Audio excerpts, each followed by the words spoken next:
First up, I want to welcome Ben Catton up to speak. Ben is a Missoula-born teacher, father, writer, adventurer, and goofball. His interest in places where mountains influence daily life, both environmentally and culturally, has led him to live in Wyoming, Idaho, Alaska, and Chile. But he always finds a way to orbit back to Missoula. So, Ben.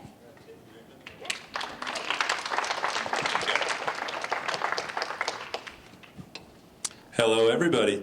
Thank you very much to Amber for the introduction, to Caitlin and to Sarah for hosting this event, and for everybody for being open to creating dialogue around climate change. Excited to be a part of it and grateful to be invited to speak. As stated, I'm a Missoula returnee, born and raised here, and I've orbited other places, but now back with my wife and kids who are in the audience with us. And I'm typically a teacher, but this year I'm a stay-at-home dad. So that said, hopefully all of you are a more sympathetic audience than my 3-year-old and 9-month-old that I practiced with. There's no unicorns, dragons, or princesses, or peekaboo in my story, so they weren't that into it. My story was titled Blackened Out. I can't recall why I chose such a caustic name. My brothers and I grew up in a no video games household until late middle school, when Nintendo 64 made its way into our household through a grandma and a Christmas.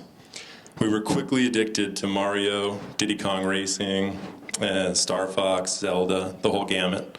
And our parents realized they needed to place some limits on how much time we could spend in the basement, hiding out in the beanbag chairs, playing video games.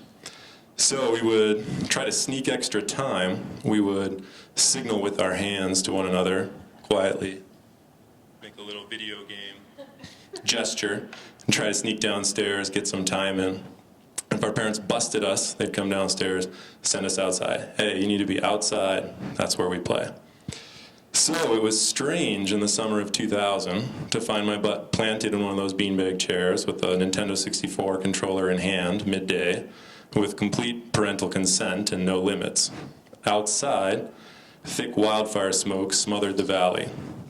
Outside, being outside, was a hazard to our health. The windows were closed in mid-August heat. We didn't have AC, but at least the basement stayed cool. I can recall the awe of those first thick smoke sunsets. You could actually stare at the sun. It was a Japanese flag falling on Blue Mountain. The next summer, my Boy Scout troop backpacked across the burnt Anaconda Pintler Wilderness. It was a landscape of soot. We spent 7 nights out, and we were a gang of tweens and a few brave parents. A million trees' spines stood like nude charcoal pencils. Everything was glossy black. From a mountain pass with no parents in sight, a few friends and I rolled a boulder down the steep burnt ridgetop. Tween-age curiosity. Look out below! The tire-sized boulder leapt and kicked like a bull, trying to shake a rider as it tore down the slope. Miniature explosions of black dust burst from each point of contact it made with the mountainside. It hit one of the charcoal trees and blew a hole through the side of it. The brittle tree skeleton shuddered then toppled. We screamed and pumped our fists in delight. We launched dozens more boulders, assaulting the scorched earth. The land was beginning to heal, and it was generous. I'll probably never eat as many morels in my life. They were ever-present gifts to be found under thousands of blackened Yule logs. We paired them with fresh-cut trout. Yum. We noticed other life re-emerging from the burn. Pom-poms of bear grass sprouted from tenacious rhizomes. Swaths of purple fireweed shimmered like mirages in a black sand desert. The final day of our hike was to be a 20-miler so that we'd qualify ourselves for a merit badge. The shiny, friable, shadowless expanse became a waterless hellscape when we missed a trail junction, scorched beyond recognition, and added a half-dozen more bonus miles onto our 20 miles. An intrepid mom became woozy with heat exhaustion. We exited the wilderness, sooty as chimney sweepers and nearly as parched as the land itself. I've orbited in and out of Missoula throughout my life, but after starting a family, my wife and I decided to put down roots here once again. We moved back in June 2021, and the smoke settled into the valley shortly after we did. smoke from massive fires across the whole West. We found ourselves locked inside with the windows closed. Had we blacked out this obvious environmental factor while deciding to move home? We constantly checked the weather to see what the air quality index indicated for the safety of our infant daughter, Maya. Could we go outside? Will Maya have asthma if we raise her here? What will summers in Missoula, Montana really be like for her? We wondered in fear.